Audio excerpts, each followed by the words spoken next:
Let it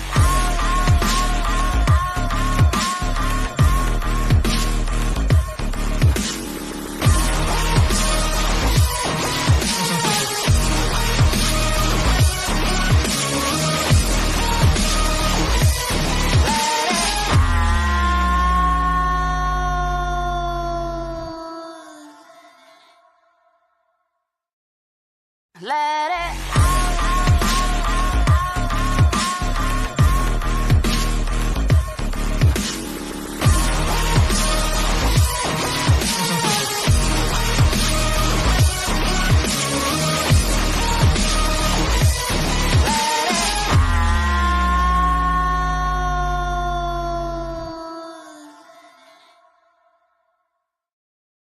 Let it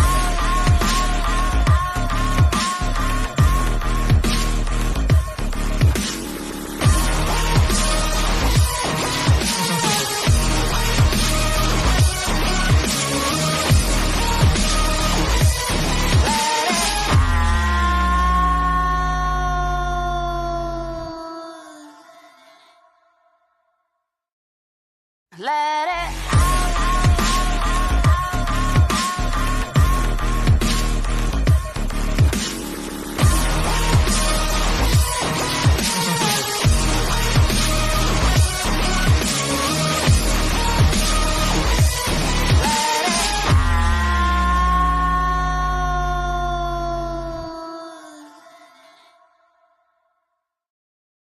Let it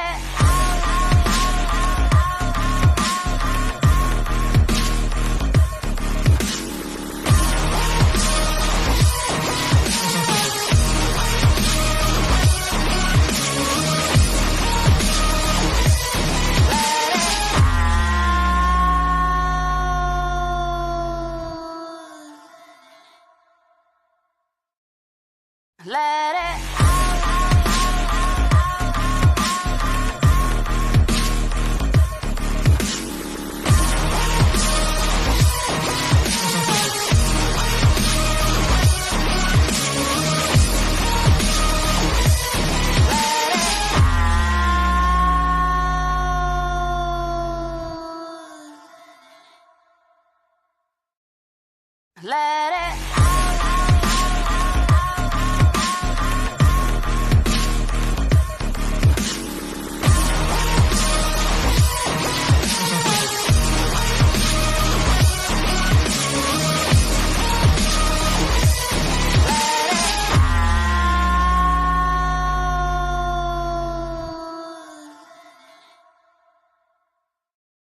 Let it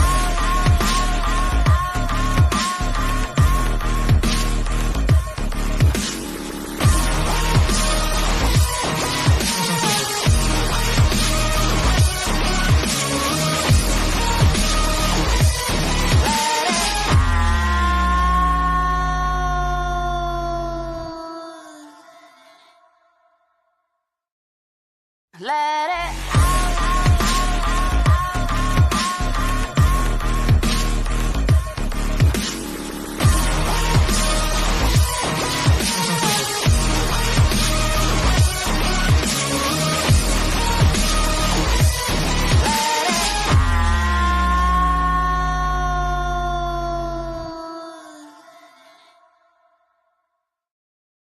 Let it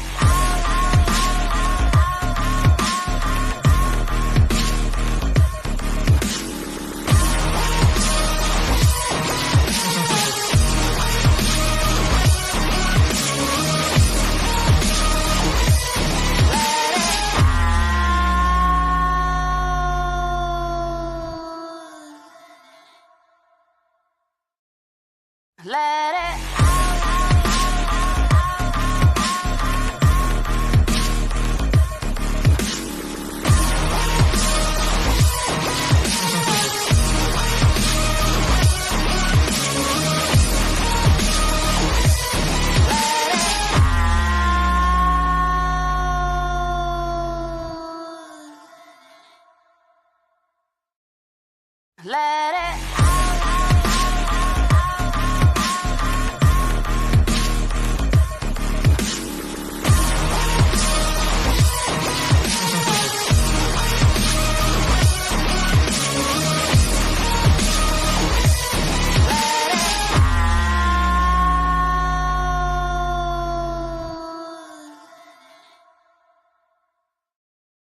Let it.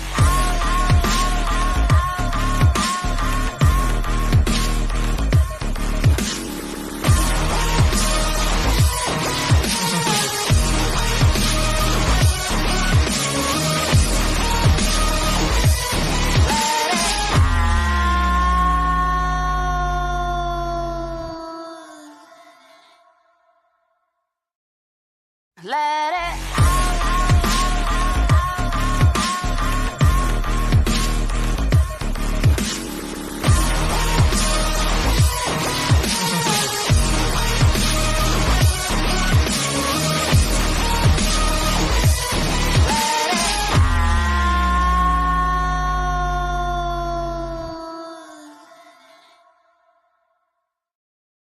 Let it.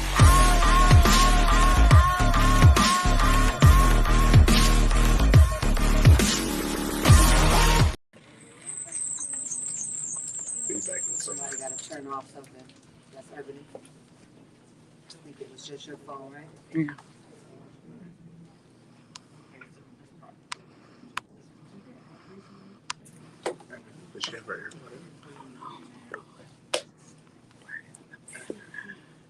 Good evening.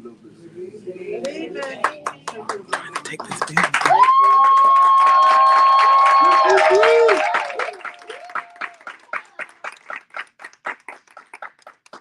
Thank you for bearing with us.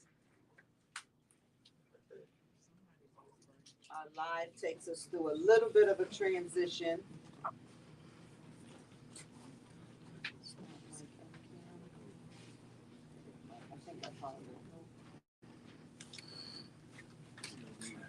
Can someone go to the back and just see if it sounds like I'm coming from this good mic? That's the one. No sound? I told you this on Apostle House. Oh, yeah. Testing my sound. Testing my mic.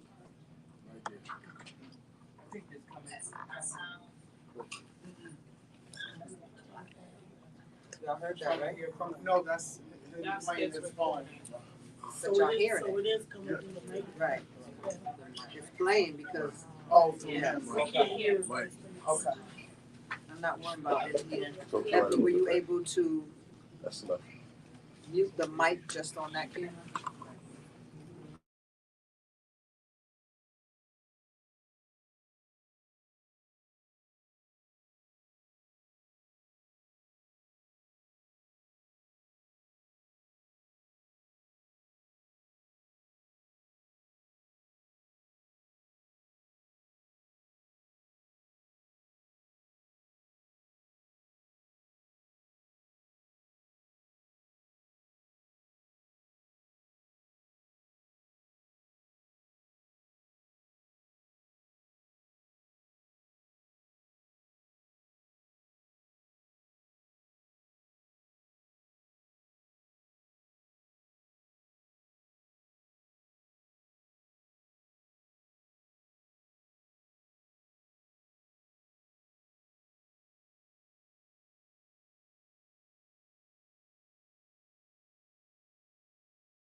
Stop the cam.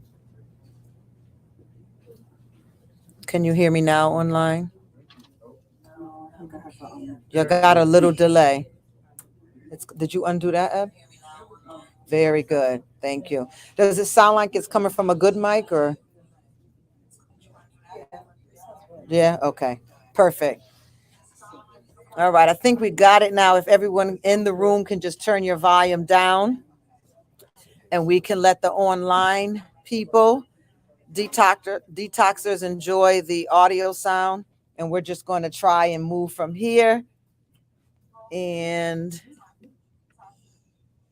change up this here because we don't need any background. All right, we're doing something good. We got to do this because someone said to me the other day that they would like us to just keep going with So Detox. Come on. She said amen, and it was her. She was like, let's just keep Bible study and So Detox. I said, no, you're not going to get out of that, but good try. But we can definitely make some alternative, maybe some Friday nights we can do some lives here. What I'm excited about is says the internet connection is unstable. I hope it can hear me.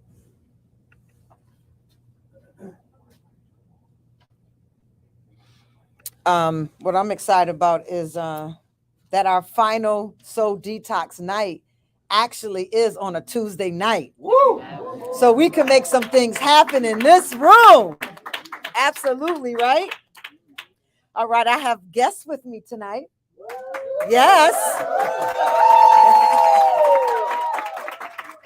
I have a spiritual son and a spiritual daughter in the house, in the pulpit with us, and by way of Pastor Kareem Bowling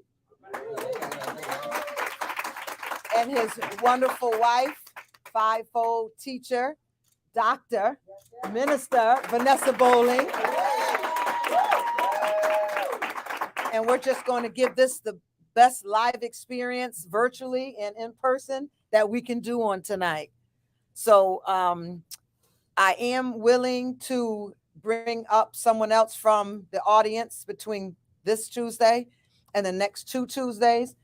It would probably be best if we are able to bring them up here so that we can share this mic, because I believe we have it going through the mic now, which should help the sound really, really well. So if you feel that there's a lesson that really connected with you, make the comment cards, complete it, and then give them to Ebony, and Ebony will make sure that they're given to me, and we can choose who we think would give the best process to get people to really understand what it is that we do. Amen.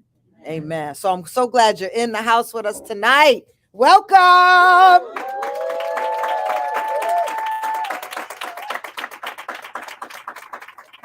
Night 16, Soul Detox 2023.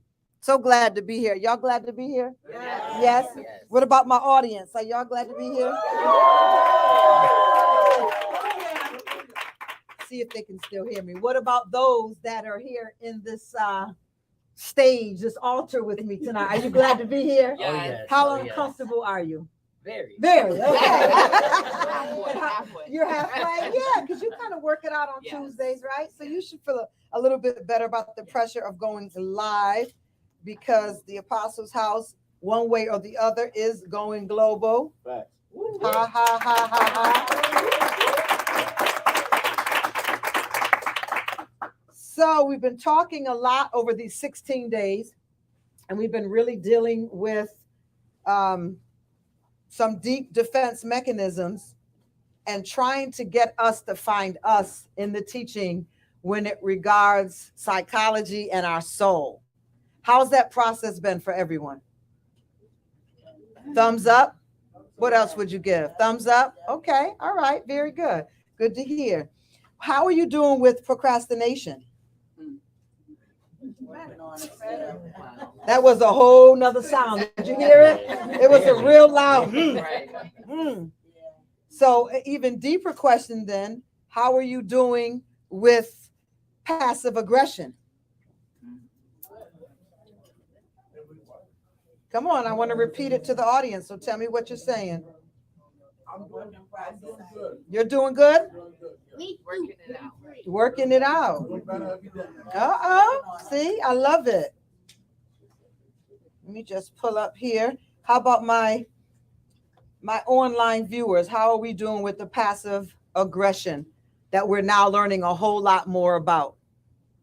Are we uncomfortable? I see some were saying that they are having stomach issues. Some were sharing that it just seems like it's just never ending. Every year, they're like, maybe this year will be the year where I'll say, oh, this doesn't apply to me.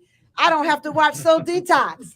And the girl told me I have more throat and stomach pains going on from this year than the years prior. How many of y'all thought that there actually is an end to perfecting ourselves? Yeah, a lot of people thought that, you'd reach a point. It does get better. It does get better. And what helps you to get better is the self-awareness. If you really can focus on your self-awareness, you can do a lot more for yourself. If you still have to depend on other people to tell you about yourself, you're not working the self-awareness work. That's the biggest key. Because when we're shocked at what people say to us, there's still a problem. Yeah. And once you can become more self-aware, that takes you out of the denial. How many of y'all find yourself in the denial portion? How many found yourself there not on purpose? Yeah, I'm asking online viewers too. How about those who found themselves in denial but didn't realize it? What about the next day you woke up? Did something come right to the Holy Spirit, bring something right to you that you were actually in denial about? Isn't he good? Did you have that experience? Yeah. That's the best part to me about doing this work and having the Holy Spirit as our guide, because he will bring stuff to your remembrance. Now, mind you, I'm teaching this, right? I've been teaching it for 7 years. I've had to begin my work at least 15 years, right? And I still find myself in what I'm teaching. Sometimes I find myself choked up, like, you're going to cry, girl. You're going to break. You're on live. Don't break. Keep going, because it hits home. And let me express it this way to you. I use the metaphor of peeling an onion, right? And I talked about when you peel an onion, your eyes get watery. Okay. So please understand that the more that onion is peeled, the tougher that onion gets.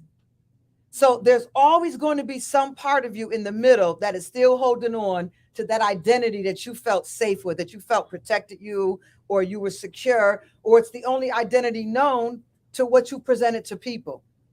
So even though it gets better because of the fall, let's put it on the fall so y'all can feel better about yourself. So people don't have to say, I'm so jacked up, I'm just a mess. Every year it applies to me. We have a fallen nature. The perfect nature that God had intended for us got skewed. We all know the story, right? So all of this work that we're doing, we're working our way back as close as possible to what God had originally intended for us. How many of you can say you feel a lot better from at least maybe prior years from the work that you've done? Yeah, right? So imagine how perfect God's plan was for us. Imagine how free. How many of y'all slept better once you got healed from this stuff? Yeah. How about your appetite? How about knowing what you want and what you don't want?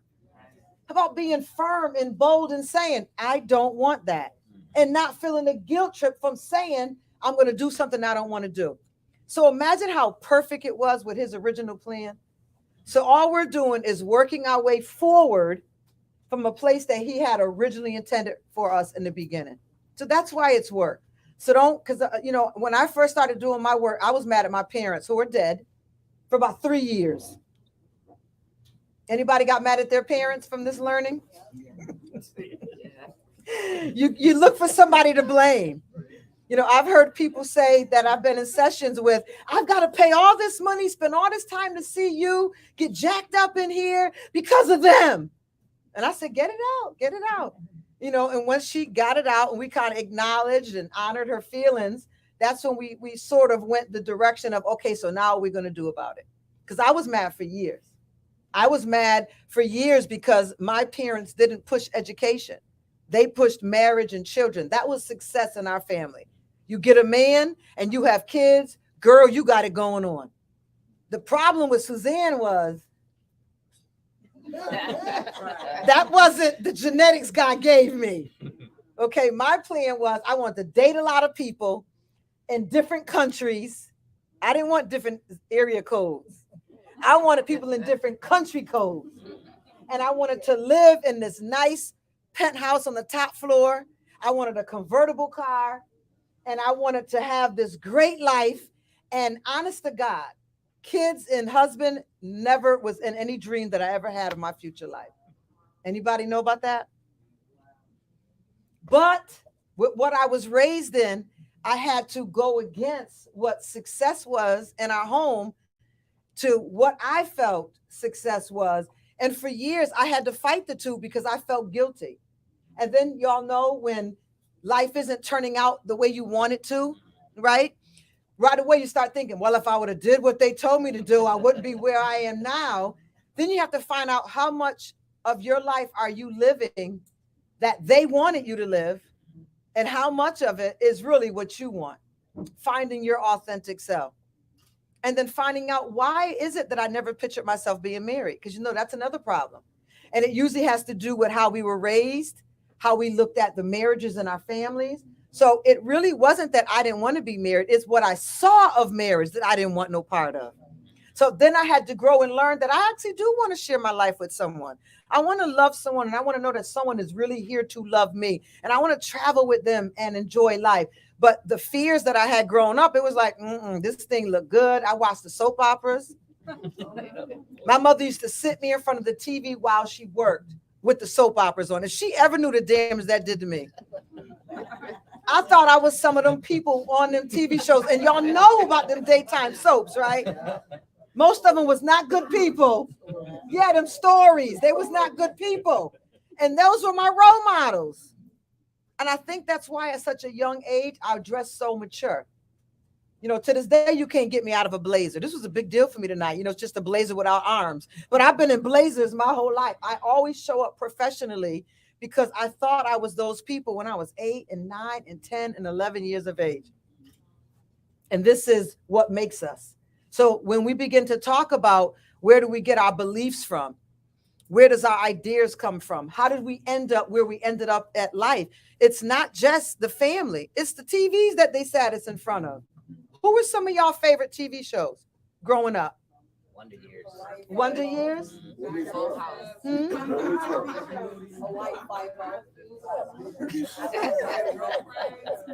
We're getting free tonight. Remember the woman in my live studio audience last week that made the noise when we talked about needing deliverance from sex? She's here tonight again. And she just confessed she was going to marry the man that would say, book him, Daniel. What show was that Pastor Kareem used to watch? I said the Wonder Years. Tell me about the Wonder Years. Now, when you look at your life today, can you see where the Wonder Years fit in? And I know you didn't have a chance to prepare. That's the good thing about being on here with y'all tonight, is we didn't have a chance to prepare. They weren't given any cue cards. They weren't given any questions. This is like what it is. It's truly live.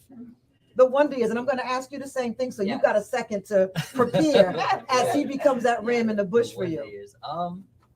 Have you ever even thought about it? No, I haven't thought about it. No. Tell me a little bit about the show. Let me see if I can help you. Well, the main character was Kevin.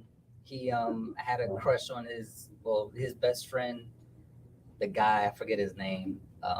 And then you had the girl who was like a secret crush he had, and then you had the parents who father was hardworking, mother stay at home. I think he had an older brother. Yep. So it was like almost like I was Kevin in that situation. Come on. And so what was Kevin? Tell us about Kevin in that situation. He was just, I don't know. I guess he was just a regular boy going through life and, trying to find his own way and things of that nature. So it was like, what did Kevin want? I can't even remember the details of just what you think of him when you reflect back on it today, on the Wonder Years. I think he just wanted to be happy, honestly. Is that you today? Yeah, in some senses, yeah. Is that like a goal for you? Like, is it important for you to always make sure that you're happy? Yeah, honestly, it is. Mhm. Although I neglect myself a lot, so it's a work in progress in that area. Come on, sir. 'cause That's beautiful. It's I have to love myself first, Yeah. and especially having a wife, Yeah. I have to really love myself first in order to show her love. So He preaching It's- tonight. He it's- can't help it. it's Can they hear him online? Okay. Has anybody said? Okay. Okay. So Oh, yeah, it's- they're talking. It's a challenge, but just that family dynamic is what I like about it. That and the Cosby Show, because Yeah. it was like the father, the mother, the family unit was there. They were given advice. They were taught and raised well, so it was like good role models. Think about that while I talk to your wife. If anything just happens to come up in you that you all of a sudden have that moment of, wow, like this is what it does for me. Mhm. Okay. And wife? I had 2 shows. Oh, come on. So Full House, You're going to learn something about her tonight. Full House, Okay. and Bill Nye the Science Guy. All right. I see that side Yeah. of your life. Do y'all see I that side of love her life? that. Yeah. Angela's shaking her head. Yep, that's that doctor side of her. Yeah. And tell me about the first side, Full House. So, like what he had shared, Full House was more like the family dynamics. Was your house a full house? Or did you like that, what they had as a full house? I liked what they had as a Full House. What It did you wasn't like? necessarily. So, what I'd say I liked was everybody was their own self, but somehow the family unit just worked together. Yeah. It like everybody gelled together, and then Yeah. at the end, everybody was sitting at the table eating dinner. Yeah. So I like that. Is that something you desired or something you had? I would say desire. Mm-hmm. Yeah. Yep. We had, on and off. Right, I'm sure. I mean, that's family That's life family. in general. But Absolutely. yeah, I would definitely say something. So a lot of these shows that we watch, usually what we want is what we end up getting out of these shows we watch. Does this sound familiar to anybody here? Yeah. What about anybody online?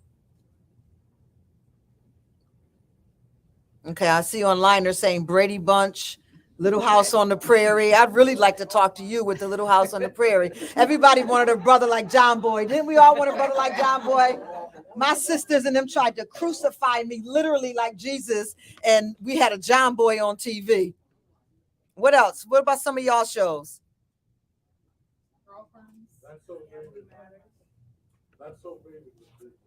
And I heard of Family Matters too. Yeah. Beautiful.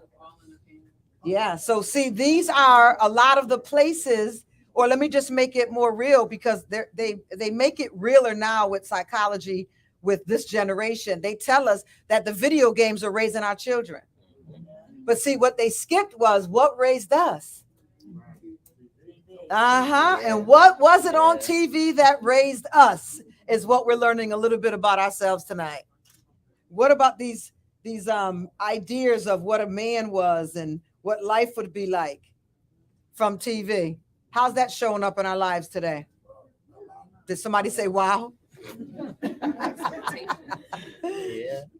We've been talking for 2 nights. Tonight's going to be 2.5 nights that we've been talking about passive aggressive behavior. It's one of the stronger defense mechanisms because it's a combination of avoidance. Do you remember that? And I'm prepared for y'all tonight because I remember how much of a hard time having a live studio audience is when I'm teaching on Soul Detox.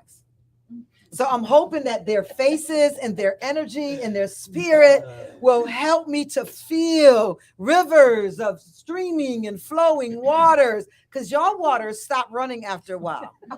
Okay, I just want to let you know that. So I'm going to do the best I can to give you everything from my soul and from my spirit that's going to help make some impact on your life. And I'm going to pull from these 2 right here and hope that they work with me in some unison. Does that sound all right? So just a general recap, passive aggressive behavior takes many forms. You cannot put it in one stream. Did y'all understand that? Yeah. But generally can be described as a nonverbal aggression that manifests in negative behavior. You heard me? Nonverbal aggression that manifests in negative behavior. And if there's anyone that wants to share how they show up passive aggressively, We would love to have you come up tonight before we shut down the live, but you're going to have to make yourself known so we can kind of bring you up here just to be able to share that. Y'all got the instructions? Yes? Yes. All right. Instead of communicating honestly, when a passive aggressive person feels upset, annoyed, irritated, or disappointed, they may instead bottle up their feelings, shut it off verbally, give angry looks, make obvious changes in behavior, be obstructive, sulky, or put up a stone wall. Anybody work with that? Yeah. It may also involve indirectly resisting requests from others by evading or by creating confusion around the issue. Not going along with things is usually a passive aggressive behavior. It can be either covert, which means concealed or hidden, or overt, where it's blatant and obvious. I don't want to do this, and I'm going to wreck this whole night from happening. A passive aggressive might not always show that they are resentful. They might appear in agreement, polite, friendly, down to earth, kind of well-meaning.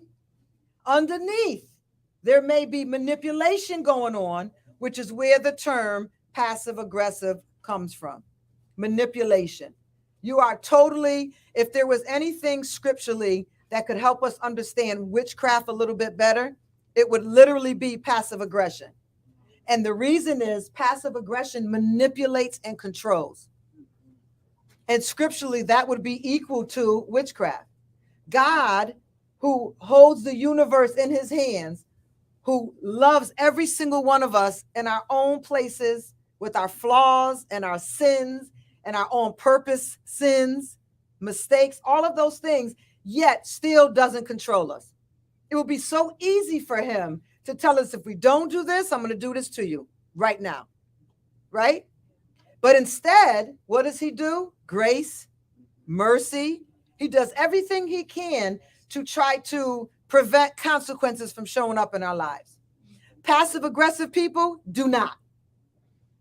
They want the consequences to show up and show up immediately.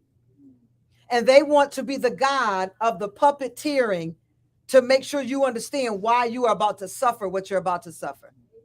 But they do it in such a nice way. Oh my God. Such a big smile, so polite. They may even give you something while they're giving you that knife in your back.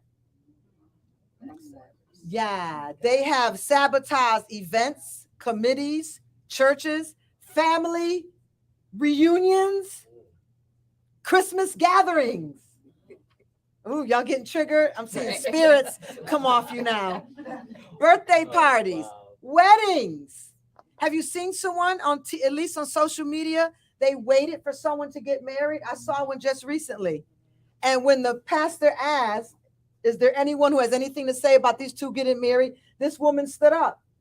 And, oh, he's been sleeping with 3 of us, and I just found out about the other 2. Waited for the wedding. Passive aggressive. Trying to control a situation, ruin somebody else's day, somebody else's experience, because it's never about them. They are at the point in their life where they feel, I have held in this anger long enough, and every other anger that comes my way now, they're going to feel the wrath of my anger. Usually because they don't know how to hold it in anymore. They did as a child, but they can't any longer as an adult. They don't know the skill for that. Or either it is bubbling up so much, they're actually in rage. Does that sound familiar to anyone? Uh-huh. So there's like 4 categories for passive aggressive behavior. 4 categories. And again, in any teaching or study that you're going to undertake on passive aggressive behavior, procrastination is going to come up. So I hope we get delivered tonight in Jesus' mighty name. So the first category is disguised verbal hostility. Disguised verbal hostility. How does that show up? What does it look like if you were to paint something? Gossip. People who carry gossip and love to gossip have a disguised verbal hostility. They're gossiping about you, not because they're just laughing at your outfit or laughing at the situation you're going through. They're gossiping because they have a deep passive aggression. And you are just an escape for them to release that anger on that may go back to when they were 8 years old. That's how deadly this thing is. A disguised verbal hostility, sarcasm. We talked about that a little bit last night. That veiled, hostile joking. You ever felt it? Yeah. You can literally feel when somebody throws a joke and you know that just wasn't a joke. And sometimes you're so stunned, you don't even know how to respond, right? You're kind of stuck like I know that wasn't a joke. Like that was really a dig. That really hurt my feelings. And it's often followed by, just kidding, repetitive teasing. And by the way, I'm talking about grown folks. Right. Repetitive teasing. Sometimes you have to tell people, yo, let it go. Stop it. I've had to do this before with grown people. Stop it. You ever feel like when a joke has gone too far, they can't stop it because that anger is fueling and it's moving. And you can tell this is a joke that's gone bad. And any minute, somebody's going to get hurt. Mm-hmm. Yep. Habitual criticism of ideas. Habitual criticism of ideas.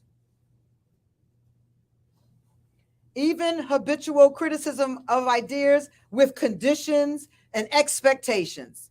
As soon as you think you've reached someone's expectations, it changes because they're passive aggressive and you're not going to meet it. Then they have a disguised relational hostility.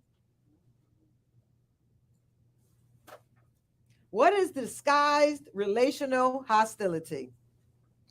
The silent treatment. How many of y'all like the silent treatment?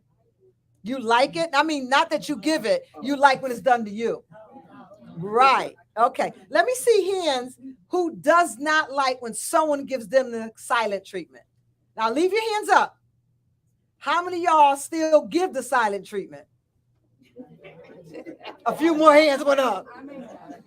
So most of us don't like when it's done to us, but just got free and admitted, but I give it to other people. Why do we give the silent treatment? Go ahead, Tasha. Because we know how bad it makes us feel. Ooh. So wait a minute. A lot of the teaching that I've been doing says this behavior is unconscious. You're saying we know how bad it makes us feel, so we do it on purpose so someone else can feel it. Yes, because in that moment, She said yes. you're not thinking about anything else in that moment. But what? But hurting that person. Yeah. Yep. And like you always say, hurt people. Yeah. And it's so real. Do y'all agree with that? Yes. Yeah. I was gonna say we do the silent treatment because we want to be heard. Yep. But then get mad if you're not asked. Yep. What's up or what's going on? So, Wow. Is that a woman thing? Is it only women? There's something with noises over here in this corner right here. We want the silent treatment, but when you don't pursue us to find out what's wrong, we got an attitude. And you don't love me. You can't love me. You see that I'm purposely stonewalling you. And you won't chase me. That feels good though, don't it? Come on, talk, sir. Well, no, I'm saying it's a control thing on that end. But I would say for me personally, it's because you know how bad the conversation can go.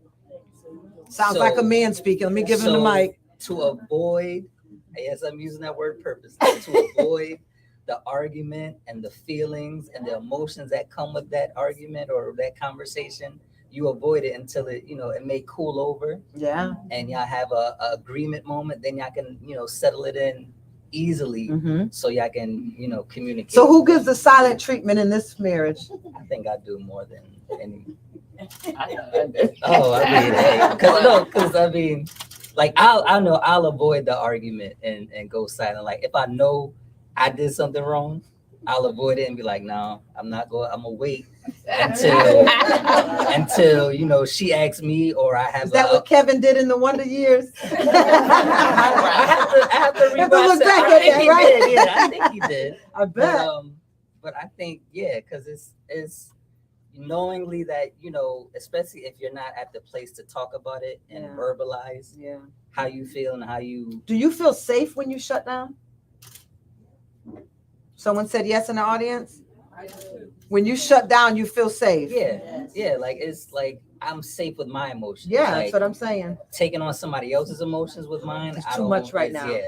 So the defense mechanism of shutting down is again because you have a perceived threat and you want to feel safe. Mm-hmm. So you shut down and it brings you that immediate safety that you want. We all agree with that. I see a lot of heads shaking.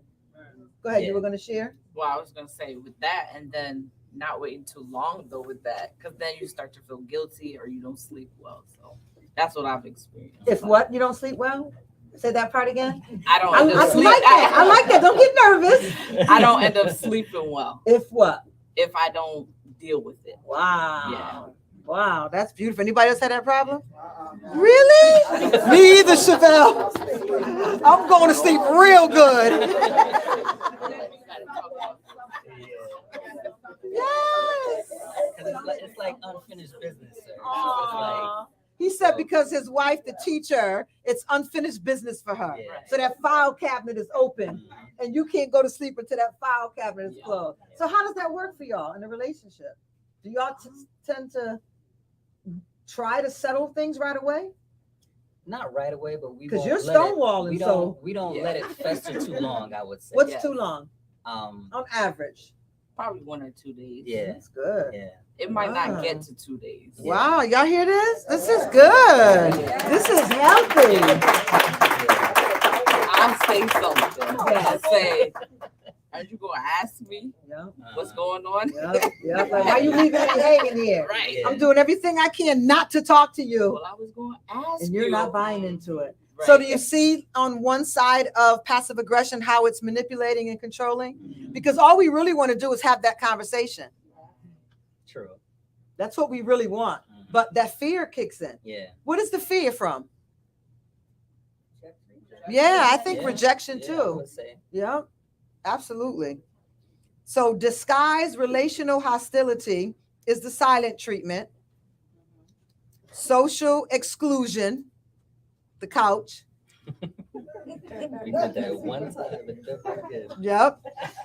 You always sit together at the same seats in church. All of a sudden now, if you're able to make it to church, you sit in a different spot because you refuse to sit next to them.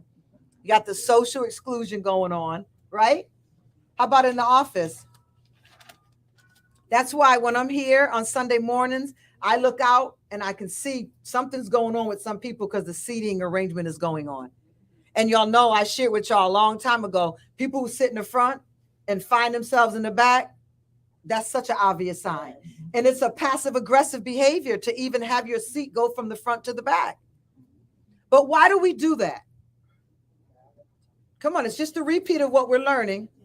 Attention. Yep. It's that cry for help. It's that probably that little child crying to that adult for help. So what are some healthy ways for us to respond? I talked a little bit about it last night, but I'm going to give us the bottom line on what we do. What's some healthy ways do y'all think at this point with what you know, how we can respond to someone who's showing up passive aggressively? You're going to be surprised at the number one thing. Go changing your attitude. That's excellent. Like changing your attitude, like as in you can still feel angry, but just approaching it differently. Yep. And I guess just seeing where it goes, but changing your attitude, just when you approach. Yep. And being aware, because some people like me, I can be aware going into it and still do it, but like if I'm aware, I can stop myself sometimes and be like, you know what? No, let me stop myself. Yep. And let me change my attitude now because I know what I'm going to feel, and I know I'm gonna. Yeah. So, and that's the main thing with it is they want to trigger us, right? Or we, if we're the party, we want to trigger the other person. But oftentimes the response we get is not the response we want. And that's why we can't pull them into our web. We can't pull them in by the soul issue. Because remember, anything that doesn't work from spirit to spirit, when you start dealing with soul to soul, you actually are acting in witchcraft. Anything that works through the soul works through witchcraft. That's why even in sales and marketing, as a Christian, you have to be so careful. Because a lot of the gimmicks behind selling is you're manipulating somebody's soul. And it's really, really hard for Christians to be in sales positions because they understand I'm not being truthful as the Holy Spirit that lives in me is a spirit of truth. I have to bypass my spirit of truth and manipulate you to buy something. And the best salesman is the one that gets you to buy something you don't need. So as a Christian in sales, this is hard stuff. I learned this when it came to real estate. When I found out in our psychology class that real estate sales, men and women, would put scented candles in the houses, apple pie, cookies. And when people would come through the houses, they would want that house because that smell was so familiar to them. They usually would buy a house they probably didn't want in the first place, or it wasn't their first choice. But the real estate agent would witchcraft, if you will. See, we think witchcraft is, doing spells and having that no, witchcraft is anything that bypasses truth and goes to the soul to manipulate and control. It's a tricky business because you got to sell. You'll lose your job. And God said that if a man doesn't take care of his house, he's like an infidel. But he also said, right? If you don't work. So how do we do when our job is in sales? So there's a lot of passive aggression shows up in so many ways that it's silent and then it's loud and you can't always catch it. The key is I really want y'all to be able to catch it, especially when it's being done to you, because I want you to know how to respond when you're triggered.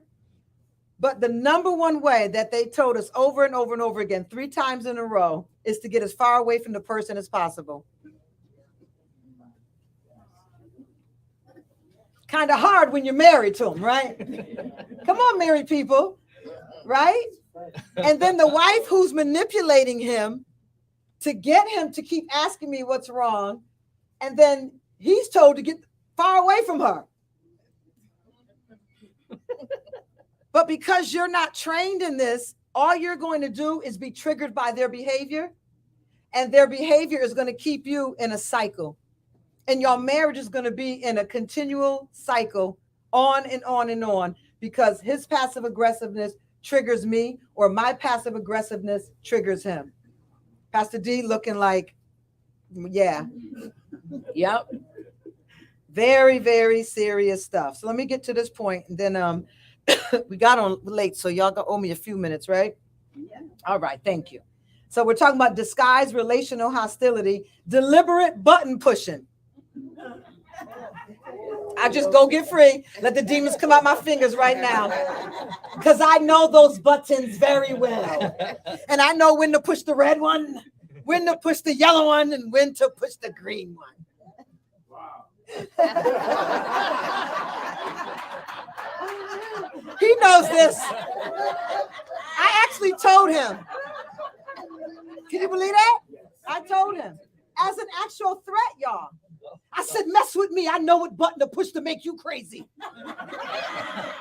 And he looked at me. He said, what? Like, wait a minute. What kind of argument are we in right now?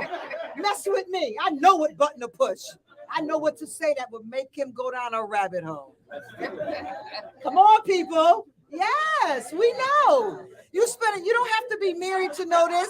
You spend enough time with your girlfriend or your guy friend or your coworker, and you will know exactly what to push, what to say to get them triggered. Deliberate button pushing, disguised relational hostility.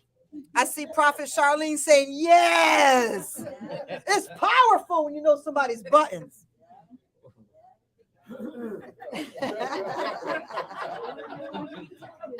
And then there's the disguised, again, relational hostility, overspending, indirectly hurting something that they like, Me and Bernard went through that with a couple before. Or someone of importance being targeted that they care about. Passive aggression behavior. And then there's the disguised hostility. And that number 1 is procrastination, stalling, again, stonewalling, withholding resources or information. You ever do that? And tell your spouse, well, if you would have came and asked me, you wouldn't have had to wait. Well, I got to ask you, you know what I'm working on. We're married. You withheld intel. Pray for him, please. I see your husband over there in the morning right now. How about professional exclusion? You're not on my level. I know you want to talk husband. I know you want to talk wife, but you don't have the master's degree. You don't work in my field, so you don't understand this. Don't try to have an opinion because you don't know, you don't have this craft, this skill, this intelligence. You don't have this art. Blaming, excuse making, denying personal responsibility, lack of follow through, avoidance. Then this last part, hostility towards others through punishment. And the punishment is, I'll show you. I'll quit.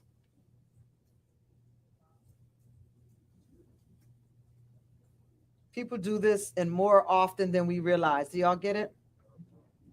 In ministry, I know EPT been here for all these years with me, and Leah and Misha and Pastor D and us, we've seen a lot, to the point that people will work out power trips and power plays in their position.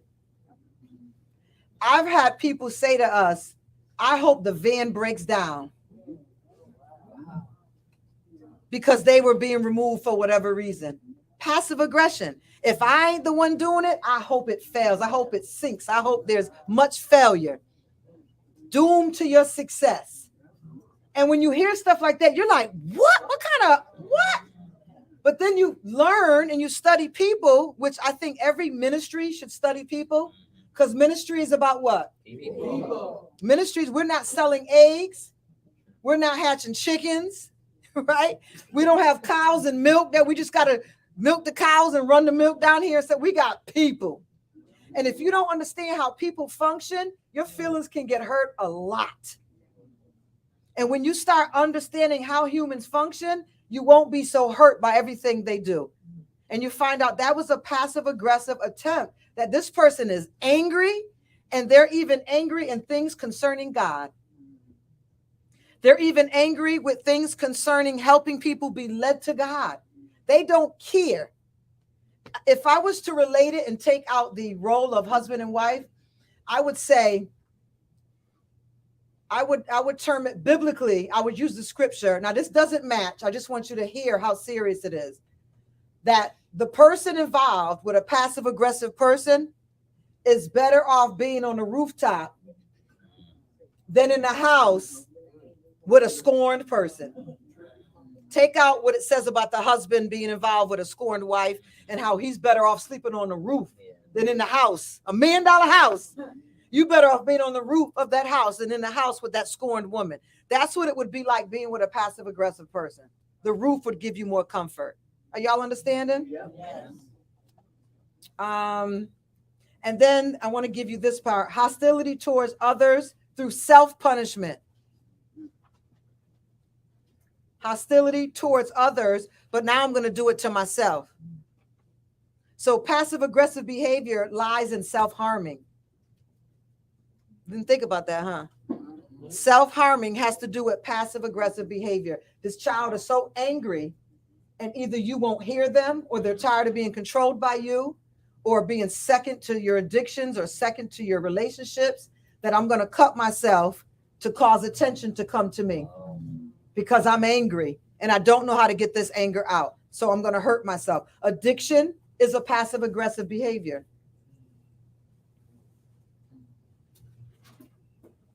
Y'all doing all right? Can I go a couple more minutes? Yeah. Okay. Let me get down here. Passive aggression is a way of indirectly expressing negative feelings, such as anger, annoyance, anything instead of doing it directly. Passive aggressive behaviors are often difficult to identify and can sabotage relationships at work and at home. Instead of getting visibly angry, some people have learned to express their hostility in passive aggressive ways, but do not be fooled. It is designed to hurt and confuse their target. We talked last night briefly on what causes passive aggression. Anybody remember? Childhood. Come on, y'all. Yeah. Come on. Anger, trauma. That's good. I'll take that. We talked about some examples of passive aggressive behavior, and some of those would be sabotaging group projects, not showing up when you told your spouse you would, missing deadlines, yep, withholding critical information. There you go. Frequently underachieving. When you know yourself, you're capable of producing more, you will underachieve so that you can sabotage something. So how do passive aggressive people act? Well, I'm glad you asked. While passive aggression behavior can be hard to pin down, experts even agree on the most common signs, which include refusing to discuss concerns openly and directly. That's a stonewalling. Avoiding responsibility and being deliberately inefficient. Kind of like what I just said, right? Knowing that you can produce more and do more, but you don't. The passively aggressive person often leaves a job undone or almost complete. Almost. They frequently run late or are masters at subtly sabotaging others when they disagree with the course of action. Have y'all seen that? They often resort to silent treatment or the backhanded compliment to get their point across. Y'all doing all right? Do I need to do a blood pressure check? How can you tell if someone is being passive aggressive? These individuals will hide their anger, of course, because they have not learned how to express it directly. Passive aggressive behavior can take the form of words, blaming, making excuses, or actions, giving someone the silent treatment. Some subtle but insidious kinds of passive aggression are diminished eye contact. And eye contact is so important to me. You too? So if you're not looking at me, I know you're trying to manipulate something. And most times I don't fall into it. But anybody have to have eye contact? Because there's some people that will stare into your soul and it makes you uncomfortable, right? You ever talk to someone, you're like, whoa, this guy's intense, man. And you kind of look away for a minute and look back. But then there's those who refuse to look in your eyes.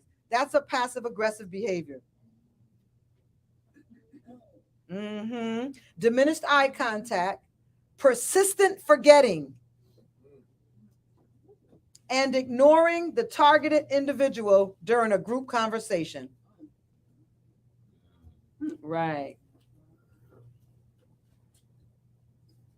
Are people aware when they're being passive aggressive? Not always. Some people are so used to pushing their anger deep down that they don't even realize it's there anymore. That's sad. One significant sign that someone engages in passive aggressiveness in their relationships is they don't think they're an angry person. How many people think they're angry in here? It's kind of hard to tell.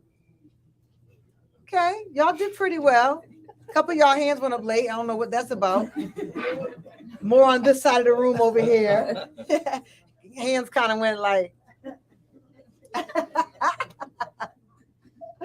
They don't believe they are angry. They've pressed it down so long, they don't even know that it's even there. Again, that's so sad. And then they don't believe they experience anger in any of their relationships with anyone else.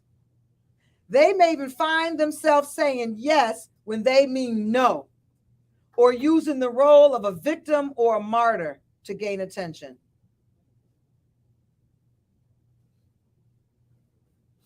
So are people aware that they're being passive aggressive? Not all the time. Right. Passive aggression behavior is controlling behavior. Do not doubt it because it has a beautiful smile or gift. People will give you a gift and they're passive aggressive. This is why I'm spending so much time on this one, because this is a real demon. You got to be able to see this spirit. Passive aggressive behavior is controlling behavior. It's not uncommon for individuals to use passive aggression to get their way when they don't like conflict, which is kind of what we shared up here, right? Yeah. We want to feel safe. We don't like conflict. For instance, a parent who doesn't want the bedtime responsibilities of the other child with the other parent might play with the child instead of going through their usual sleep routine, driving or often forcing the responsibility on the other parent over and over and over again. I don't know if you remember this, Pastor D, but one time you and I were talking to a married couple, and he was so tired of the fact that his wife complained he wouldn't do the dishes at night. She felt like I cooked, I grocery shopped, I worked all day, I come home, and then I got to do the dishes too. So his complaint was, I do the dishes, but they're never good enough. And she would say, he's right. After he washes them, I go in there and I'd wash all the dishes all over again. Right, right, right. I understand. And he understands. And so this, no, it doesn't have to be your own. And then that became their dynamic. But this is where the passive aggression showed up.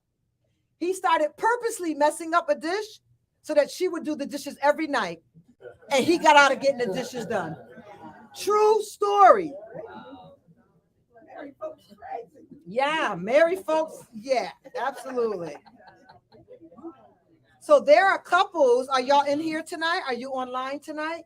That purposely will not discipline the kids because you want the other parent to do it. You purposely will not follow the agreement that we made on when they should go to bed, when homework should be done, and you sabotage it because you don't want to deal with it, and you do it on purpose so that the other parent will do it. It's real, right? Y'all learn who don't have children yet. While these sneaky tactics might result in the short-term win, and that's what all defense mechanisms do. It gives you short-term success. Confronting the passive-aggressive person may be necessary. Do y'all hear me say that? Because you ain't going to hear me say that much more. It may be necessary to confront them to restore trust in the relationship again in the long run. Y'all with me still? The silent treatment is passive aggression. No doubt about it. Extreme forms of silent treatment, such as completely ignoring someone, refusing to respond to their attempts to communicate, are more direct ways of hostility. Additional actions are subtle, but they're still passive aggressive, such as pretending not to hear someone commenting or failing to acknowledge someone after they said hi to you. Come on, church folks. I've seen that a lot. Yeah, we had those at our desk. They don't speak to me. They do it on purpose. No, I don't. And you see that passive aggressive just sitting there pouting. Please understand the silent treatment, which is passive aggressive, is emotional abuse. If you are in a friendship or a domestic relationship with a partner who is giving you the silent treatment, it is clearly emotional abuse. It is a form of abuse. It is equal to a slap. Abuse is abuse. Yes. Because silence proves an effective way to wound and shame the targeted individual passive aggressively. Did y'all hear that? It's an effective way to wound and shame. And I can tell you this, when it's with friends or with husband and wife, if one or both of you suffer from rejection from your childhood, it wounds the rejection all over again. That's why the better we can get healed from this, the more peace we can have in our homes and in our friendships with our girlfriends or our guy friends, because it is emotional abuse. and you're actually doing more damage because now you're resurfacing their rejection. And some people put up with your bullying in your friendship because they're afraid of losing you. And it's not so much you, but they've lost family members and they're doing everything they can to not lose anyone else. So they'll keep your behavior in their life. It's sad. The silent treatment, this is where I'm going to end for tonight. The silent treatment can be a type of quiet verbal abuse. Quiet verbal abuse. Mainly when someone in a position of power, which can alter depending on circumstances and events, i.e., the husband being the leader of the house, or coach, a leader on the team, or how about a husband who runs great leadership exploits on a team? Maybe he covers on basketball or something, but in the household, he will not take that leadership role. He tends to be more passive, and he leaves that responsibility more onto the wife. So when he comes home after sharing all day with people, telling people how wonderful their kids are, taking the time to talk to the parents about their children, when he gets home, doesn't want much to do with his children and does not help the wife do anything as far as their child rearing goes. Because in his leadership position, he takes the leadership role, the more assertive, but at home he takes the more passive role. And that's emotional abuse. Right. Being ignored or having someone pretend like you don't exist is a potent punishment that has lasting harm. So I'll stop for tonight because my audience look like they're turning into lizards. So I love you. I love you. I love you more today. We'll conclude tomorrow. And how can you handle the silent treatment? And what is it that you need to say to a passive-aggressive individual? Any direct questions online or any direct questions in this live studio audience? My husband is the first one up. He's got tons of questions now. Danielle, can you come up? Thank you. Anyone else?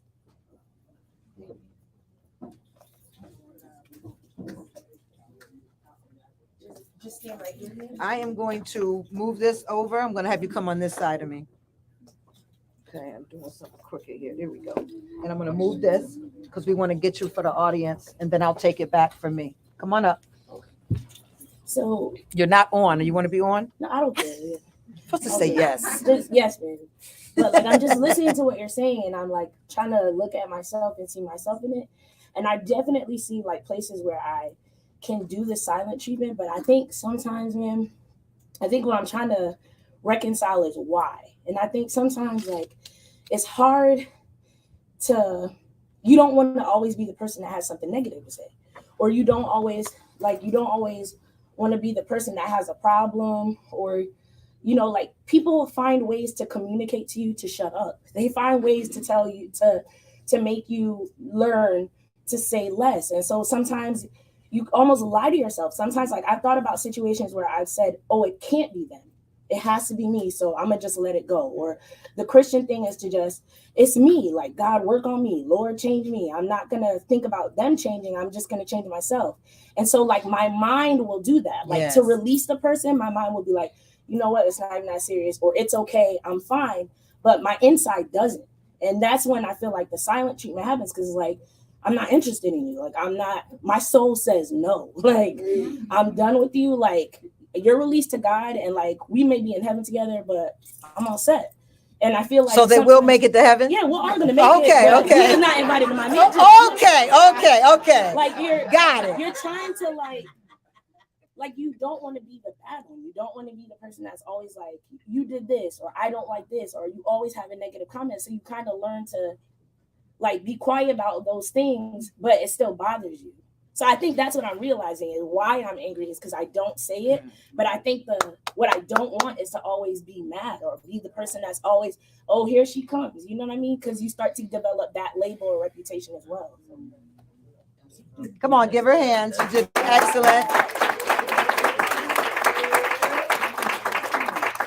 I will say this, Danielle. I heard at least 5 times where you're angry. Did you hear it? And the fact that you think people say, and they may, but the fact that, I'll say it this way, the fact that you shared, people may say that you're the one that always has something to do, and you're trying to control the fact that you don't want to be the one always with the complaints. Does that sound right? Did you use the word complaint? That right there, you're holding anger in. And the anger, and you admitted it, right, that there's anger, but it's the anger that's making you passive aggressive. Did that answer it? Because you said you want to know why. And you know, they can make it to heaven, but they won't be in my mansion. That's angry. That's what you're saying is you need to be on the rooftop because you ain't coming inside with me. Am I okay? Because I don't want to hurt you. Okay. And so there's definitely some pressed down anger that you're not giving yourself permission to release. And I think at this point, it's because you're not sure how to do it. And I can tell by how verbal you are and articulate that you are, that once you learn the skill of how to release that, I think a lot of things, at least 10 things are going to drop for you that have been troublesome for you in your life. Internally, internal trouble, stuff we don't even know about.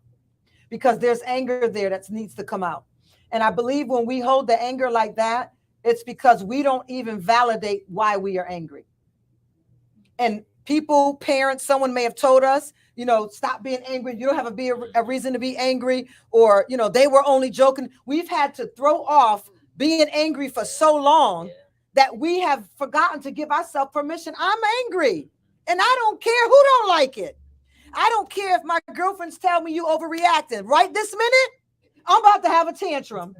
I'm finna overreact because I've got to work this issue out from the crown of my head to the soles of my feet. And once it gets out my feet, then maybe I can come to my senses and say, okay, I am overreacting, and then find out where it's coming from. But learning to tuck this stuff away is what's making us sick. And it just creates more defense mechanisms. I got time for another one. If anybody's as bold as Danielle, I just need you to stay on point if you're going to come, my dear. I'm not saying your name online. Who had their hand up? The same thing with you. You got me? All right, come on up here. Got to stay on target.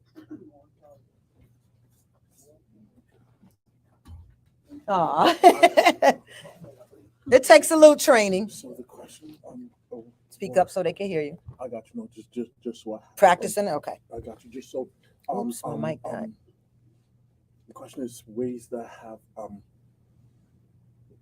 what's the? I'm sorry. Yep. No, it's regarding passive aggression Okay. and how it may show up in your life, or any questions you had on it. Okay. Can I say one way? I have two small, but okay. One way it showed up a couple years ago when I, not to get too much, but I went with my mom for something, okay. And she reacted the total opposite way. Yep. Triggered. Like she didn't just take it the opposite way. She took it the opposite way. Went around the block, and it caused me to shut, like literally shut down. Like my whole body would shut down when I would get near her, and it started spreading to my sister. Yes, it started spreading to my outside world. Like I would hear my mom's voice, and my body would just. Yeah. I could literally go. Yep. And it was crazy because I did not know how to handle, but like when I physically like just shut down. It's real. I get you. Never had it like that, and I had to work through that. I don't fully know if I 100%, but I don't shut down no more. But good job. But I still, yeah. Another way is at my job. My job is different from other jobs I have. Yep. I work with multiple people, and it can be like kind of fast paced. That's not the jobs I've had in the past. Okay. One thing that I used to do, and I'm working on now, is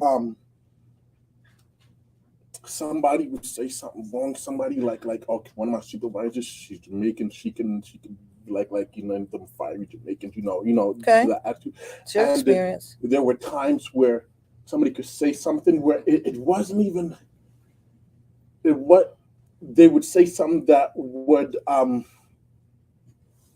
just supervisor employee things hurt you, not necessarily, but like like maybe I take the initiative in something, just no, stop, go over there, and just get mad, like no, stay over there, do this, and there were times where I could go from being in a positive mode to in a second, right? Just yes, sure. Fine. So would you use passive aggressive behavior? It would extend to the customers. Because one thing is, like, did y'all hear this truth? Y'all see, I work in Dunkin' Donuts. Shout out to Dunkin'. I work in Dunkin' Donuts. And you cannot treat the customers wrong in Dunkin' Donuts. Where's Bernard? For me, I'd be in drive-thru a lot. They put me in drive-thru a lot. And so I could go from, yes, have a good day, to yes. Yeah. Have a good day. And I might still say the same thing, but you would literally, yes. And then I would get angrier soon. I would have less patience with the customers. I get you. Like, fine, yes, you want this, you want that. That makes sense. But I started doing something different. Okay. I started quickly. What's that? I got you. One, I changed what I would say. Okay. So now when I'm in the drive-thru, when I talk to a customer, I approach it, good afternoon, good morning. And I always finish with, and you have a wonderful day. No matter how you feel? I finish with, you have a wonderful day.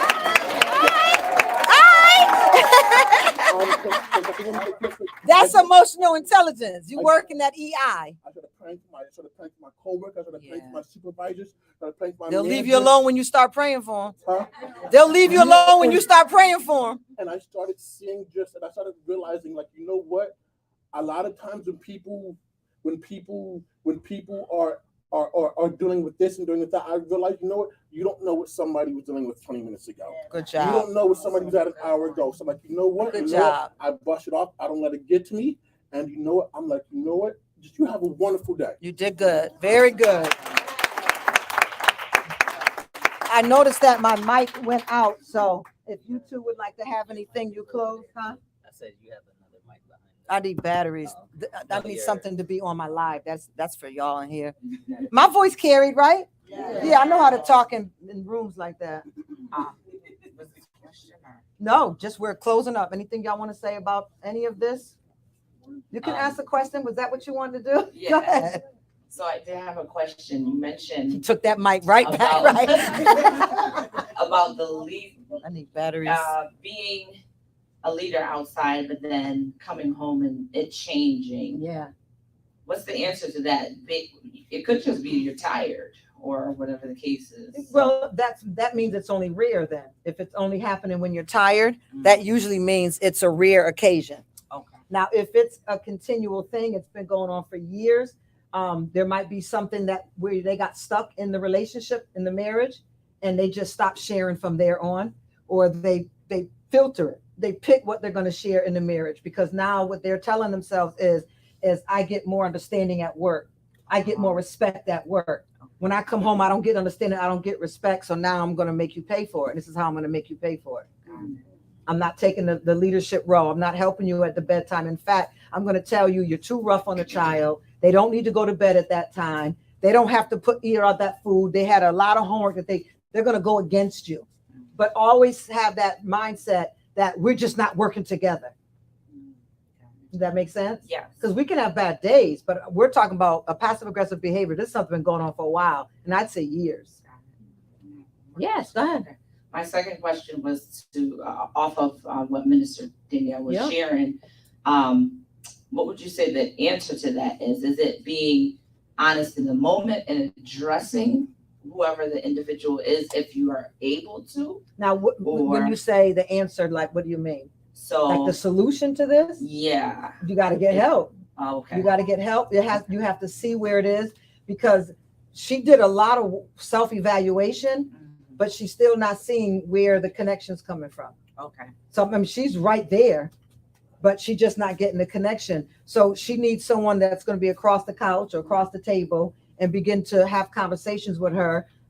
My method is not everybody's method, but I poke the bear.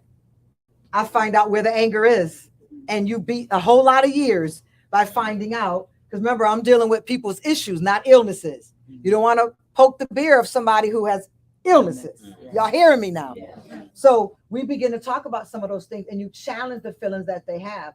But the solution to that, the solution to that is to really work out that whole issue, that whole thought. And I was joking the other night. I said it to someone online. I said, but give me your husband for 12 sessions. Like in 12 sessions, the basic issues with passive aggressiveness, we can work out. Sometimes we may have to, on defense mechanism, we can work out specifically passive aggression. Now, if we got avoidance, we got to deal with. If there's roots in anger, we got to deal with, then that's more time. But the gist of it all, we can work out in 12 weeks. It goes back to anger. You're angry about something. Did I answer it? Yes. I feel like there was another part to it, though. What was the other part? Well, she had mentioned in terms of not having the label of, because I feel like I'm a truth bearer as well. Okay. But it's like you always don't want to have that, well, this, and this. So have you actually heard from someone that you have that label? It not being readily accepted, the truth that I have to say. So you took that to assume that there's a label on you. Yes. But you don't have no facts that there's a label on you. No. So that means that passive aggression is there. Amen. Yes. Good question. Do y'all get it? Yeah. Yes. And you got to deal with truth and trash. A lot of times it's the story we're telling ourselves. We walk in the room and we can hear the whole room, and Lucifer will have us hear the whole room the way your self-talk will have you believe in the whole room feels about you. And there's discussion, and there's soul work that I will give you to do to approach certain things, and you're going to be so amazed. I've had people come back to me and literally say, I can't believe I spent my whole life thinking people felt this way about me and not one person did. It's real. Yeah, it's real. That's a good way. We're all good? How'd y'all do tonight? You think so?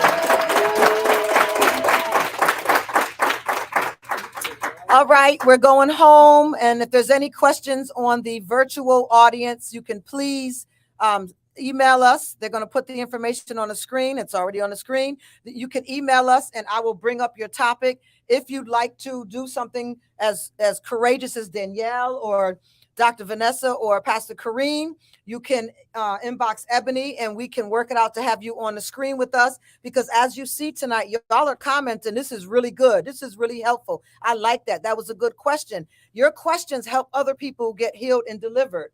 So we want to hear from you. And if you want it anonymously, we can do that too. We can work it out. Kareem will pretend that he's asking the question and we will work it out in live form for you. This is all just about getting you to live your best life. So if y'all are going to join me tonight, we wish above all things that you prosper and be in good health, even as your soul prospers. God bless you. Good night. See you tomorrow. Let it Oh.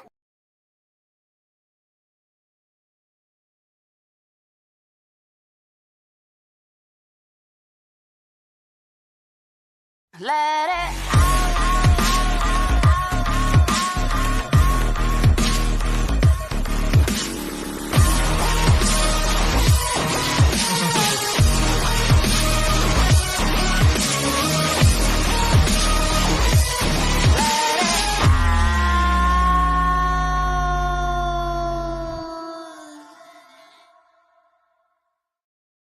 Let it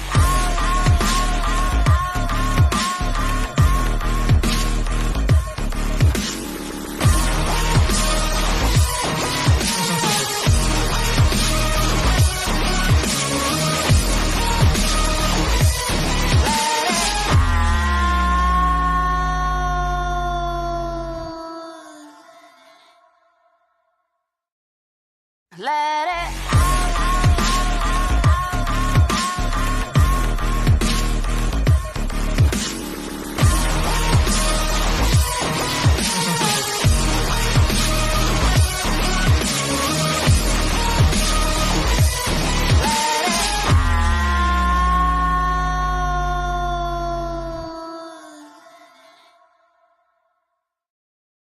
Let it